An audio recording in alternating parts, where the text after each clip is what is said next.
Je parle beaucoup d'instrumentalisation dans mes propos, dans mes écrits. Qu'est-ce que c'est que l'instrumentalisation? C'est avant tout peut-être une addition. On ajoute quelque chose, c'est un supplément. On ajoute quelque chose, et même quelque part, par exemple, l'astrologie apporte quelque chose de supplémentaire à la personne. Et en ce sens-là, elle l'instrumentalise en ce sens qu'elle lui donne éventuellement des données qu'elle n'a pas au départ, qui ne font pas partie, à proprement parler, d'elle-même, mais qui sont ajoutées, adjointes à ce qu'elle est. En ce sens-là, on peut dire que l'astrologie a une dimension d'instrumentalisation.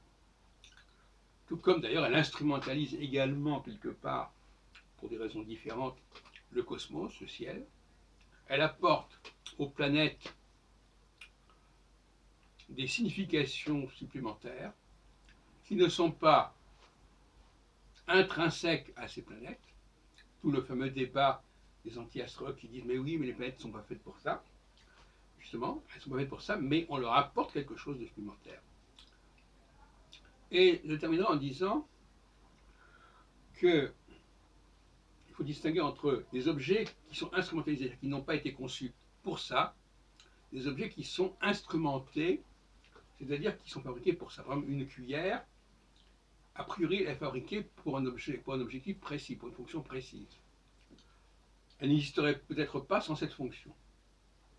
En revanche, si j'utilise, je sais pas moi, un livre comme presse-papier, c'est pas la vocation du livre d'être un presse-papier. Mais donc là, on lui ajoute quelque chose qui ne fait pas partie de son vocation première.